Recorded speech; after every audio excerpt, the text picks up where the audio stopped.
জনৈক এক ভাই প্রশ্ন করেছেন যে যদি কোনো ব্যক্তি কুরবানি করে সেই ক্ষেত্রে কুরবানি করার সময় কোনো মানুষ নিয়োগ দেয়, সেই মানুষকে যদি মাংস দিয়ে তাকে বিদায় করে, অর্থাৎ যে ব্যক্তিটি তার গরু সুন্দর করে বানিয়ে দিল, বানিয়ে দেওয়ার ফলশ্রুতিতে তাকে একটু মাংস বেশি দেওয়া হলো, সেই ক্ষেত্রে কুরবানি জায়েজ হবে কিনা।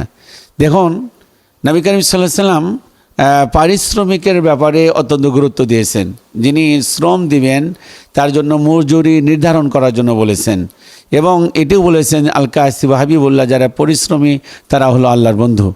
আর এটিও বলেছেন যে পারিশ্রমিকের মাথার ঘাম পায়ে ফেলার পূর্বেই তাদের পারিশ্রমিকটা দিয়ে দাও। প্রশ্ন হলো যে গরু কুরবানি করার সময় আমরা অনেক সময়, বিশেষ করে গ্রামে আমাদের নিকটতম আত্মীয় স্বজন অনেকেই কোরবানি দিতে পারে না, যার কারণে কোরবানির সাথে তারা এসে সুন্দর করে গরু বানিয়ে দেয়, এবং তাদের মনের মধ্যে মনোবাসনা অনেক সময় থাকে যে কোরবানি যদি করে দেয় তাহলে একটু মাংস পাওয়া যাবে। দেখুন, যিনি কোরবানি মাংস বানিয়ে দিবেন তাকে মাংস দেওয়া সম্পূর্ণরূপে অবৈধ এবং হারাম। সেই ক্ষেত্রে এক টুকরো মাংস যদি এই নিয়তে দেওয়া হয় যে তিনি আমার কোরবানি বানিয়ে দিয়েছেন, তাকে একটু মাংস বেশি করে দেই, এক টুকরো মাংসও যদি দেন তাহলে আপনার পুরো কুরবানিটাই নষ্ট হয়ে যাবে।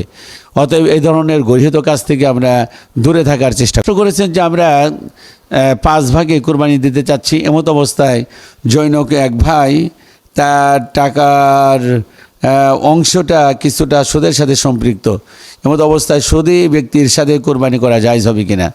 দেখুন, এ বিষয়ে আমাদের একটি বিষয় মাথায় রাখতে হবে যে সুদ অত্যন্ত জঘন্য কাজ, অত্যন্ত গর্হিত কাজ।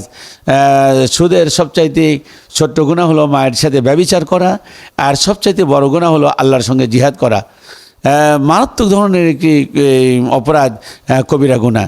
এখন এই সুদি লেনদেন যারা করে, সুদি কারবারের সাথে সম্পৃক্ত, আমরা অনেক সময় দেখা যায় যে সামাজিকভাবে তারা কোরবানি করে থাকে এবং তাদের এই সুদের টাকা দিয়ে তারা কোরবানি করে থাকে। এখন এই মতো অবস্থায় এই ব্যক্তির সঙ্গে যদি কোরবানি করা হয়, আহলুল আহনাফ অর্থাৎ হানাফি মাযহাবে পুরো আরও 4 জন ব্যক্তি যারা রয়েছেন, ওই 5 জন সহ 5 জনের কোরবানি নষ্ট হয়ে যাবে। কিন্তু অন্যান্য মাযহাবে, বিশেষ করে ইমাম শাফিঈ রাহিমাহুল্লাহ এবং অন্যান্য মাযহাবে তারা বলেছেন, একটি দলিল পেশ করেছেন, লা তাজিরু ওয়াজিরাতু বিজরা উখরা, একজনের পাপ অপরজন বহন করবে না।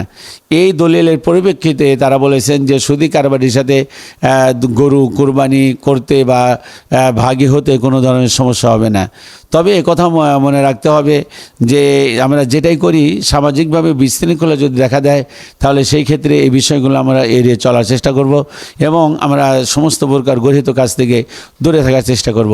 আল্লাহ পাক সকলকে সঠিক বুঝ দান করুন, আমিন।